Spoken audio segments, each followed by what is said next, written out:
to the Truth Trap. Today we are going to dive a little bit deeper. Last time we chatted, we talked about perfection over progress, and today I want to just chat about the word self-sabotage. Not in a surface level way. I want to dive deep into the real, the gritty, how self-sabotage can show up in your life. And for me, the way that self-sabotage has derailed my dreams, delayed my healing, and disguises itself as wisdom and protection really has caused me a lot of damage over the last long time. It hurt me for a really long time. And so it ran the show for a really long time. It was a pattern that I didn't realize that I was stuck in. And honestly, at the end of last year, so much shifted for me. And this was a really, really, really big piece that started to shift for me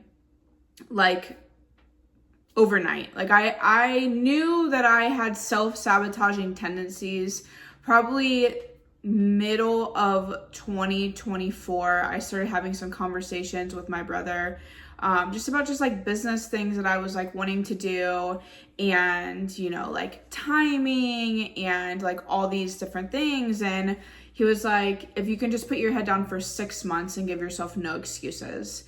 And it was one of the best pieces of advice, but it was also simultaneously extremely challenging for me, because I was okay, 6 months of no excuses, no self-sabotage. I know that I have a tendency historically to sabotage myself out of success, to, give myself a million reasons as to why I shouldn't do this or I should stop doing this. And the truth of the matter is when you have that sort of mentality, you're the only one standing in your way. Yes, there's people and there's situations and there's other outside voices, but we choose to listen, to, give in, to not do A, B, C, and D. We're the only ones standing in our way. And so really my hope today is that someone feels encouraged and inspired and really challenged to not continue to live this way.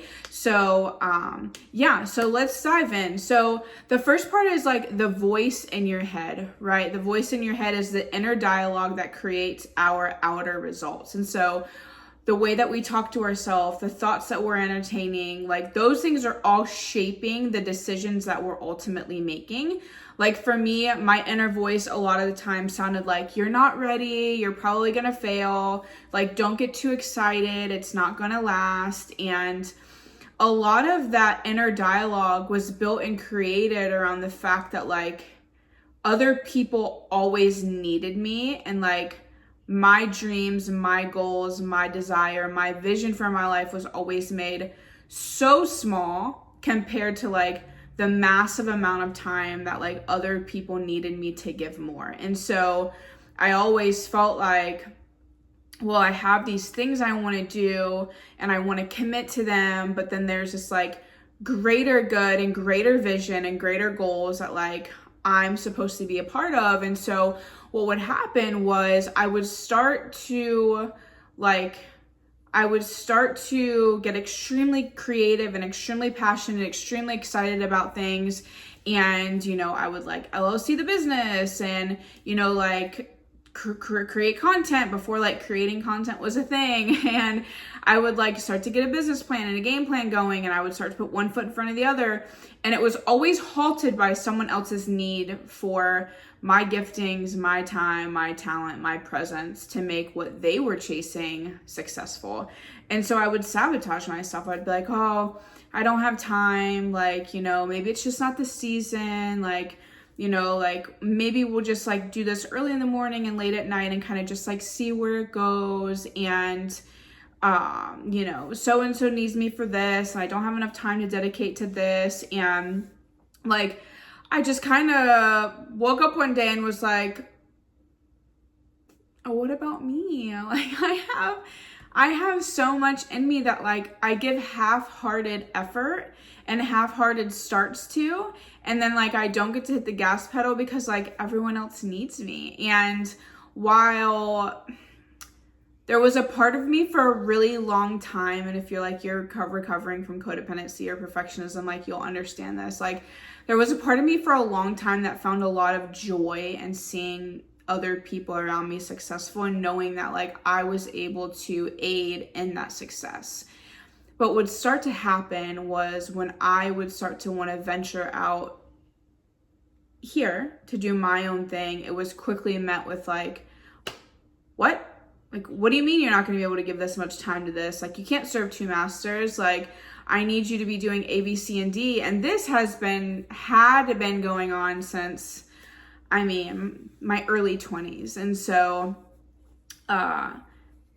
you know, I started playing this dialogue in my mind that everyone's dreams, everyone's visions, everyone's goals is more important than mine. And I just need to like always be in like this support role. Like, because if they're successful by default, like I'll find some success. And that was exciting to me because I love seeing the people that I cared about become successful. But then like I was only living like a half truth because I, yes, wanted them to be successful and I found joy in that.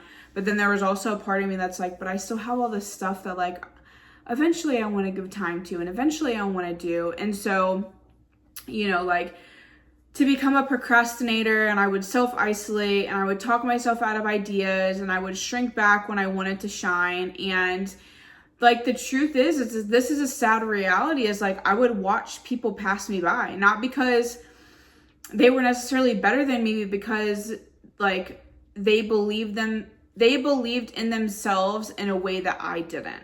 Like I can think of a handful of different people that like we started out kind of doing like the same thing, and now I look at their life now and I am really proud of them, and I am really grateful that like God has elevated them and like taken them to this like place in their life. But everyone's process and everyone's arrival in life is so much different. And I was still battling this like self-sabotage mentality, but there are several people that I look at their life and I'm like, damn dude, like had I just not doubted myself, or had I just not backed out of running like with this vision and with this goal, like, you know, like where could you be? And I don't sit in that parking lot for long. I think it's a very dangerous place to sit, but I do think it's a good reminder and a good look back at like, for me, like I've wasted so much time making these bullshit excuses and like running this like negative narrative in my mind. And at some point last year, and definitely to the end of 2024, I was like, dude, screw this. Like I've lived my life for everyone else, and like it's really essentially like gotten me nowhere in a lot of different areas in my life. It's taught me a lot of lessons. I've got to, you know, connect with a lot of people. There's been a lot of good that has come out of, you know, like running my race, you know, to help other people be successful. But in my own life, my own success, my own passion, my own ability to run at 100 miles an hour, and the only person that's to blame is me. Like I had never fully given myself a fair shot at that, because I was always like submerged in other people's needs and other people's like what other people wanted for me. And so like this podcast, for instance, like I sat on this podcast for a while, and I was like, all the timing, like the name, like, you know, the location, the topics, like there was always just a reason. Like there was always a dialogue in my mind that was like, oh, this is not time. Like, you know, what are people going to think about the things that you're talking about? Like, do you want to deal with that kind of stuff? You know, do you have the time to commit to this? You know, do you even have enough topics to like have like a long-standing podcast? Like, who's even gonna listen? Like all these negative things. And finally in January of this year, I was like, dude, screw this. Like, I'm just so done not committing 100% to the things that I'm passionate about and the things that I care about. And I was like, let's go. Like, we're going to go all in on this. And like, yes, life has life, and I've had to, you know, take some weeks off here and there. But like, I'm committed to seeing this through because I'm passionate about it, because it does something in me. If only one person ever fucking listens to the Truth Trap podcast, like I'm not doing this for anyone else necessarily.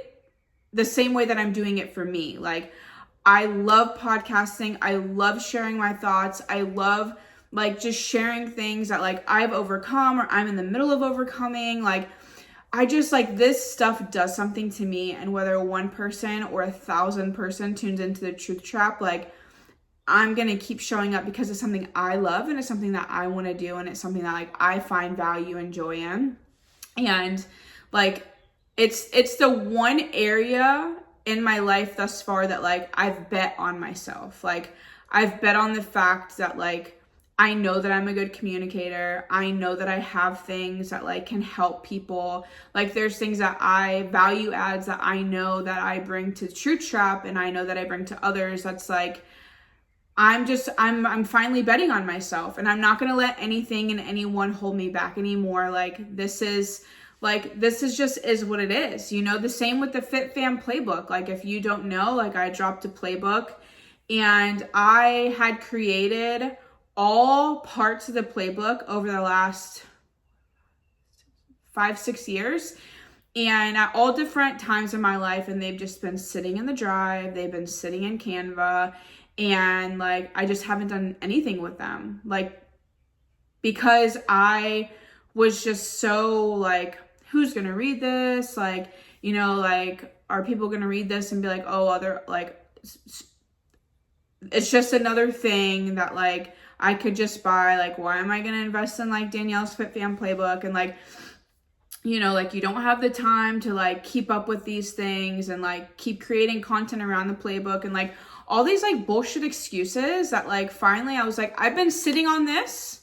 I know that it's great. Like it's been great for me. It's been great for my household. Like every single like chapter in there, like I have lived through and through and continue to go back to. Like my kids love working out. They love cooking in the kitchen. Like I've like fallen in love with fitness over and over and over and over again. And so for me, like I finally had to come to a place where I believed in myself enough where I was like, you know what? I'm done with this nonsense. I'm done with this inner dialogue. Like we're changing the narrative. We're flipping the freaking script and like, we're going to do this and we're going to do it with everything we have. And we're not going to hold back because like I deserved and like the boys deserved to have a version of me that was happy and that was whole and that was like believing in myself and that I was showing up for myself 100% of the time and that I was like doing things that I was passionate about and I was living like this joy-filled life that I'm not letting like situations and scenarios hold me back from chasing the things that like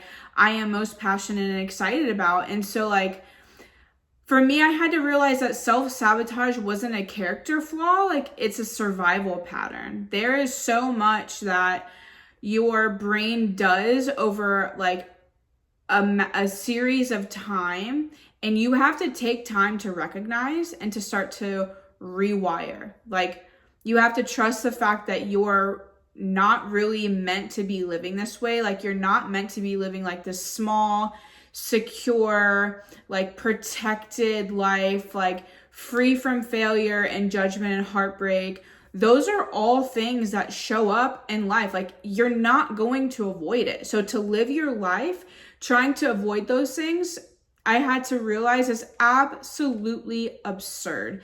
And yeah, a lot of that comes from being codependent and like where I found my worth and where I found my love and like how I showed up relationally is like directly tied to self-sabotage. So I first had to recognize, rewire, and heal those things. And it's still a work in progress. I don't think I'm ever going to arrive to a place as of yet where I don't struggle with that kind of stuff from time to time. It's taken me over 2 decades to end up there. It's going to take me a while to not like subconsciously flow in that from time to time. And so this is another area that it's going to take a while to rewire and find healing and move on completely. But if you recognize it, if I recognize it and I continue to acknowledge it and pivot when I feel it's like sneaking in and I have these conversations with myself, so here's a couple different ways that I have found that self-sabotage has crept in my life. Fear of failure and rejection. You've been here before, but your brain whispers, let's not go through that again. do this again.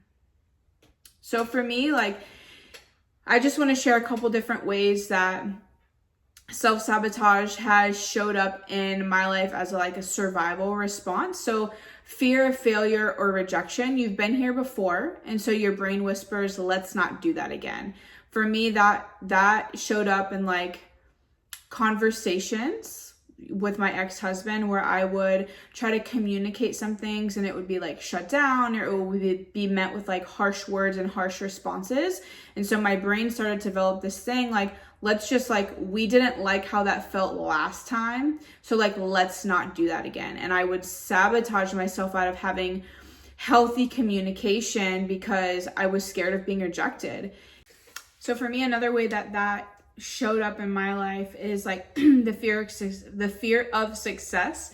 And I know it's crazy because everyone's like, oh, I want to be successful. And like, I do want to be successful in my own right. Like, I want my life to be successful. There's just certain things that I'd like to not worry about and different things like that. But I would self-sabotage myself to be like, oh, well, if you're too successful, then like, you know, so-and-so isn't going to want to like be around you, or they're going to get jealous because you have like superseded them, or, you know, like people are going to look down on you because they're going to think like that you have this mentality like you're better than them.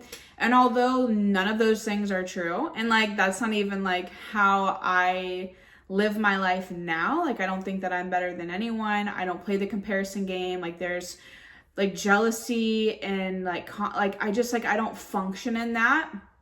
And I never really have, but my mind had wired itself to think like, if you're too successful, then fill in the blank. And so I've just like played it small, and I've kind of just like let other people chase success. And like I said earlier on, I just aided in the succession of other people.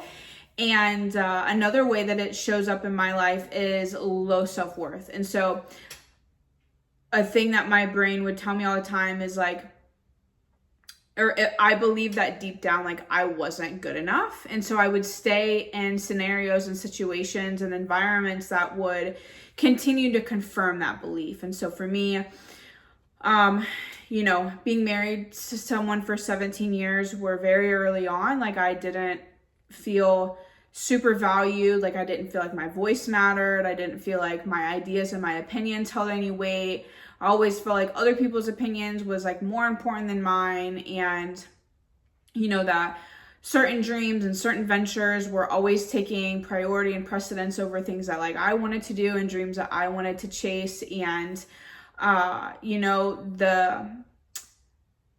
the fear of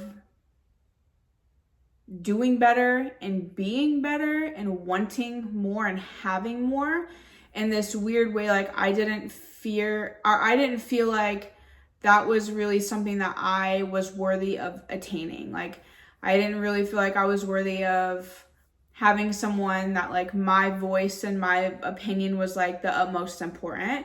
And I didn't really feel like after a certain amount of time that my dreams were worthy enough to be important to someone else, as important as their dreams were to them.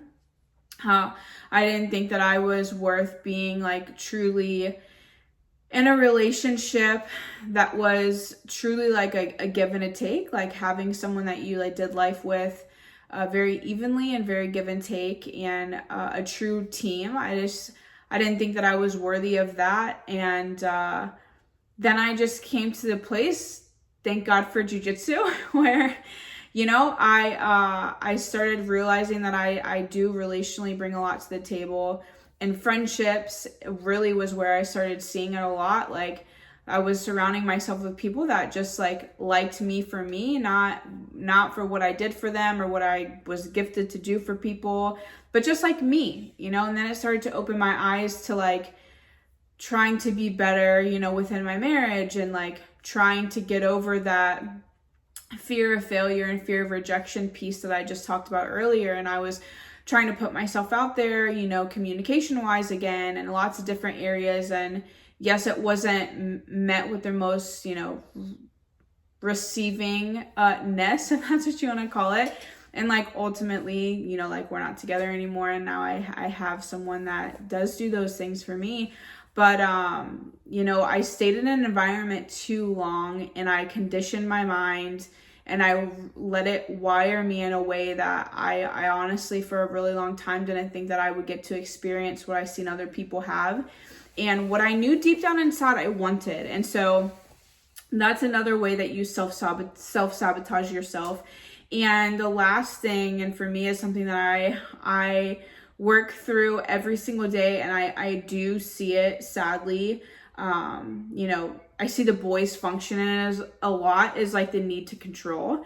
Is like, it's safer to ruin something on your own terms than it is to risk someone else doing it first. And so, for me, like, my need to control things, like, is definitely at a higher rate than I really want it to be. Joe all the time is like, just go with the flow. Like, you don't need to like control everything. And I know that's true, and I'm a work in progress, but I see it show up with like my boys a lot. And I'm like, oh my God, you don't have to have control over every single fucking situation. Like, you don't have to know what's going on all the time. And in my mind, I'm like, but you do that too. So like, you need to set the example first. And so I have been working through that, but the self-sabotage in me has always felt like I need to control, so that like, if the ship starts to burn, at least I'm the one that burned it on fire, and I can control what that looks like, and at least it wasn't someone else. And it just like spirals into like so many other different areas of my life. And I say all that to say, these are all understandable like results of being in, codependent relationships, striving for perfection, being married to a narcissist for 17 years. Like, I'm sure you have your own reasons why you self-sabotage and why you continue to do these things to your own self. But I'm telling you right now, life is so much better and way more freeing and way more joyful and just way more beautiful, if that's even a term that goes together, when you stop self-sabotaging. Like, I know that fear, I know that rejection is going to happen. I know failure is like, it's not avoidable. There's going to be so much failure that happens in life. There's going to be times where I'm successful. There's going to be times where success is pulled from me and I have to like start over again. Like, there's going to be times where I'm going to doubt my worth in my relationship, but like, my relationship doesn't define my worth. Like, I define my worth. Like, you have to start rewriting the narrative of what you've been communicating to yourself for such a long time. Like, you have to start shifting. And for me, the shift really came at the end of last year, when I was just like, I'm not fucking doing this to myself anymore. Like, I didn't flip a switch overnight, but I started making different choices. I started writing a new script in my mind. I stopped feeding thoughts that weren't worthy of my future. I tracked my progress. The tiniest wins I started to track. I reminded myself daily that like, this version of myself deserves a chance to thrive. Like, a free, a whole, a healed, a happy, a joyful, a successful version of myself deserves a chance. And, maybe you're in the same situation. You're like, dude, I'm just like drowning, and like, I self-sabotage myself all the time. And it's just one moment every single day, showing up, putting your best foot forward, showing up as the best version of yourself, giving yourself grace and being kind to yourself every single day. Every single day I wake up and I'm like, thank you, Lord, for another day. And in the same breath, I tell myself, I'm choosing you today. I'm choosing you today. And whatever that looks like, like, I choose myself today. I choose myself over and over and over again every single day. And it's made such a huge difference in the way that I choose to live my life. And so another thing that I have to remind myself all the time is this, like, I'm not broken. I'm just someone that's had to learn how to survive. And now it's time to learn how to thrive. Like, I was talking to my therapist. I'm going to end with this. I was talking to my therapist, and I was like, it's hard for me to like talk about these things because I feel that there was so much of my life that people didn't have access to. There was so much of my life that like people didn't see. And when I talk about these things, it almost feels like I'm talking about a version that no one knows about. And she's like, and you're right. Like, because of what you did and how you lived your life, there are people close to you, people far from you that are going to listen, hear these things and be like, all right, well, why isn't she over these things already? But there's such power in the brain. There's so much that you had wired yourself to think and wired yourself to act and function in, that it's going to take a while for you to rewrite these things and these scripts and these narratives and different actions that you're going to have to start making, different boundaries that you're going to have to start drawing.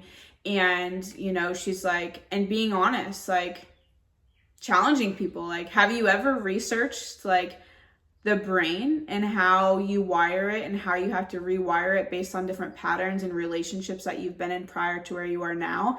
And I was like, wow, that's actually really powerful. And so I started doing some research and I was like, oh my God, man, like the brain and healing and rewiring, like it's so crazy. So I just want to encourage you, if you're on this journey, that like it's going to get better. And there's going to be people that don't understand.